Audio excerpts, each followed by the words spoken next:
एक बार ढोलकपुर जंगल में कुकू कोयल बहुत ही मीठा गाना गा रही थी। मैं हूँ कुकू कोयल, गाती हूँ सुंदर मीठा मीठा गाना। तुम सब भी सुनकर आ जाना, आ जाना, आ जाना। उसकी आवाज दूर दूर तक सबको सुनाई दे रही थी। तभी उसकी आवाज सुनकर एक जादूगर वहां आता है और उससे कहता है, वाह कुकू कोयल, तुम्हारी आवाज तो बहुत मीठी है, बिल्कुल खरा सोना है। सोना?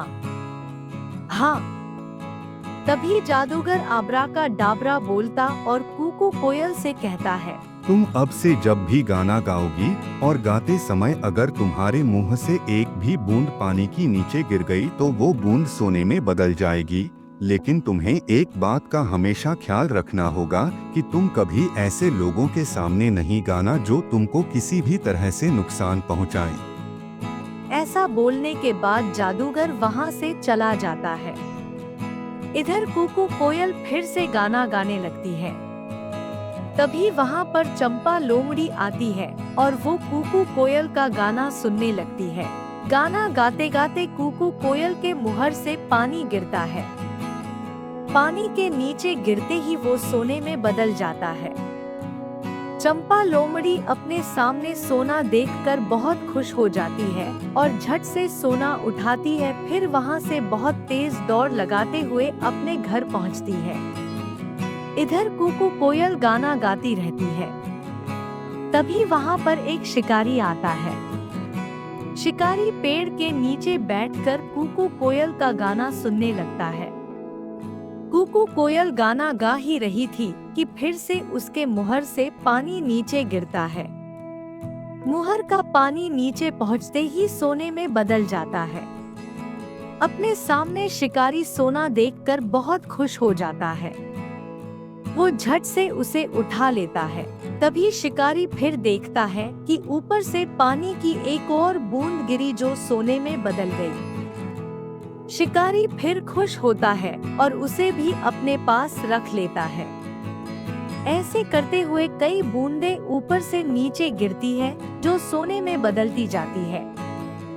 फिर वो बिना देरी किए कोयल को पकड़ने के बारे में सोचता है, क्योंकि कुकू कोयल को पकड़कर वो बन जाएगा अब बहुत बहुत अमीर। इधर कुकू कोयल गाना गाने में इतना खो जाती है कि उसे इस बात का भी ध्यान नहीं रहता कि उसके आसपास कौन है।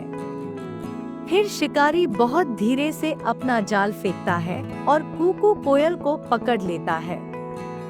जाल में फंसते ही कुकू कोयल कहती है, धत्तेरी की ये क्या कर बैठी मैं। जादूगर ने कहा भी था मुझसे कि आपने आसपास के लोगों से बचकर रहना। अब देखो मैंने अपनी लापरवाही के चक्कर में क्या कर लिया। जाल में फंस गई। इधर कुकू कोयल को ले जाते हुए शिकारी अपने मन में सोचता है कि क्यों न इस कोयल को राजा को ही दे दूं। अगर राजा को दे दिया तो राजा इसके बदले मुझे राजमहल में रहने देंगे। फिर पूरी जिंदगी आराम से बीतेगी मेरी। हाँ, यही सही रहेगा। ऐसा सोचते हुए शिकारी राजा के पास पहुंचता है और उसे सारी बात बताता है। राजा कोयल को लेने और उसके बदले शिकारी को अपने राज्य महल में रहने देने की बात मान जाता है। तभी वहां पर राजा का मंत्री आता है और उससे बोलता है कि महाराज, ये शिकारी झूठ बोल रहा। आपने कभी सुना या देखा भी है क्या किसी चिड़िया के मुहर से सोना निकले? भाई मैंने तो नहीं देखा।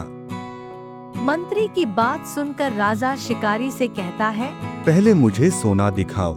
आखिर ये कोयल कैसे सोना निकालती है, मैं भी तो देखूं। राजा की बात सुनकर शिकारी कोयल से गाना गाने को कहता है, लेकिन कोयल तो इस बार कोई गलती नहीं करना चाहती थी, इसलिए वो अपना मुहर ही नहीं खोलती। शिकारी के बहुत बार कहने पर भी जब कोयल गाना नहीं गाती तब राजा को ये सब देखकर गुस्सा आ जाता है और वो अपने सिपाहियों से कहकर कोयल को जाल से निकाल देता है और शिकारी को पकड़ लेता है। जाल से निकलते ही कोयल गाना गाना शुरू करती है। कुकू मैं हूँ, कुकू कोयल गाती हूँ, मीठा मीठा सुंदर गाना, जिसे सुनकर तुम सब मेरे पास। और फिर तभी उसके मुहर से फिर से पानी नीचे गिरता है जो सोने में बदल जाता है। राजा ये सब बस देखता ही रह जाता है और अपने सिपाहियों से कोयल को पकड़ने को कहता है। लेकिन इस बार कुकू कोयल पहले जैसी कोई भी गलती नहीं करती है और वहाँ से उड़ती हुई सीधे ढोलकपुर जंगल पहुँचती है। मोरल इस कहानी से हमें यह सीख मिलती है कि हमें हमेशा अपने बड़ों की बात माननी चाहिए, साथ ही हमेशा सतर्क भी रहना चाहिए।